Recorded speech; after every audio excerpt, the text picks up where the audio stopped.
ሰላም እንዴት ናችሁ? የልዩ ስፖርት ዩቲዩብ ቻናል ቤተሰቦች የኢትዮጵያዊቷን አትሌት ድርቤ ወልተጂን የሁለት ዓመታት እገዳ በተመለከተ አጠቃላይ ሂደቱ ምን ይመስላል የሚለውን መረጃ እናካፍላችሁ። አትሌት ድርቤ ወልተጂ ከውድድር ጊዜ ውጪ ወይም አውት ኦፍ ኮምፒቲሽን ቴስት የዶፒንግ ምርመራ ለማድረግ ፈቃደኛ ባለመሆኗ ክስ ቀርቦባት ነበር። የዓለም አትሌቲክስ አትሌቷ ለ4 ዓመታት እንድትታገድ ፍላጎት ነበረው። ዓለም አቀፉ የስፖርት ገላጋይ ፍርድ ቤት ወይም ካስ ደግሞ የሁለት ዓመታት እገዳ ውሳኔውን ትላንትና አሳልፏል። ካስ የአትሌት ድርቤ ወልተጂ የህግ ጥሰት በማወቅ የተፈጸመ አለመሆኑን በምርመራ ሂደቱ እንዳረጋገጠ ገልጿል።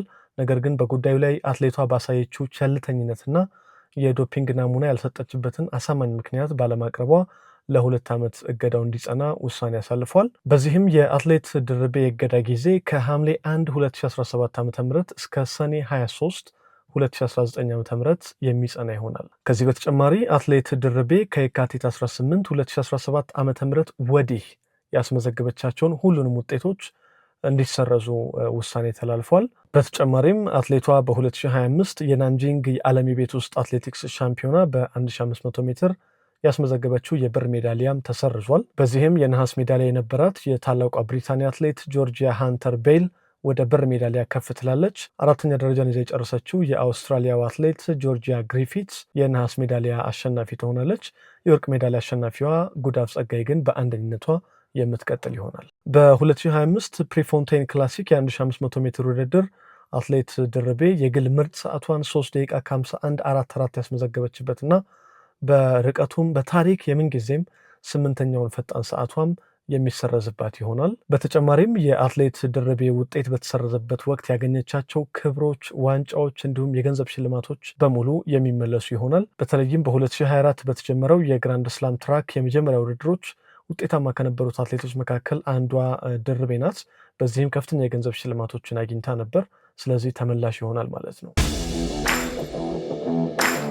በአጠቃላይ የአትሌት ድርቤ ወልተጂ የውድድር እገዳ የውሳኔ ሂደት ምን ይመስላል የሚለውን ስንመለከት የካቲት 18 2017 ዓ.ም አትሌት ድርቤ ወልተጂ ከውድድር ጊዜ ውጪ ወይም አውት ኦፍ ኮምፒቲሽን ቴስት የዶፒንግ ምርመራ ለማድረግ ፈቃደኛ ባለመሆኗ በምርመራ ባለሙያዎች ሳምፕል ኮሌክሽን ፐርሶኔል ለኢትዮጵያ ጸረ አበረታች ቅመሞች ባለስልጣን ሪፖርት ቀረበ።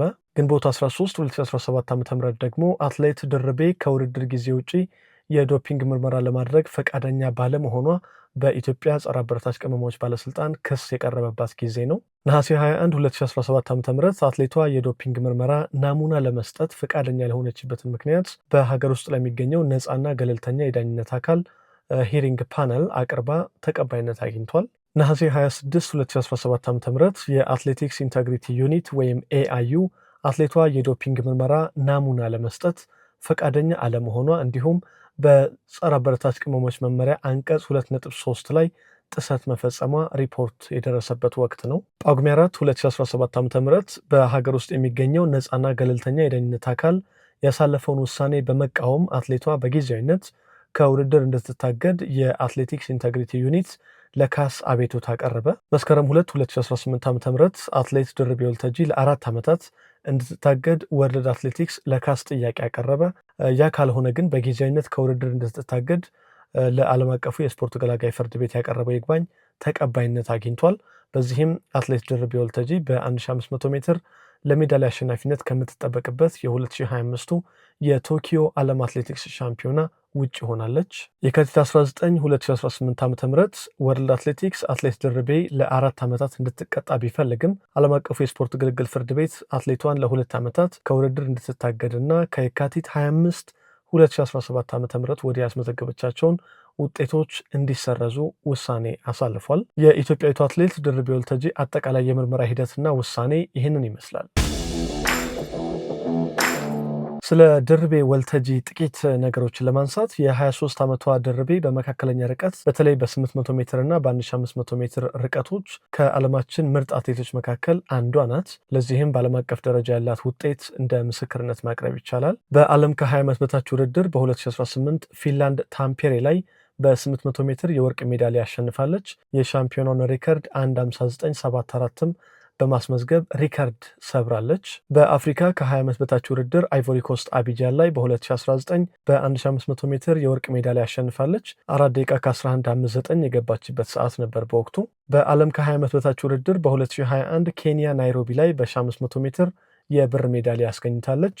በ2023 ላቲቪያ ሪጋ ላይ በዓለም አትሌቲክስ የጎዳና ሩጫ ሻምፒዮና ላይ በ1 ማይል የጎዳና ውድድር የወርቅ ሜዳሊያ አሸንፋለች። የገባችበት ጊዜ 4 ደቂቃ ከ20:98 የውድድሩ ክብረ ወሰን ሆኖ ተመዝግቧል። በ2023 የቡዳፔስት ዓለም ሻምፒዮና በ1500 ሜትር የብር ሜዳሊያ ተሸላሚ ነበረች።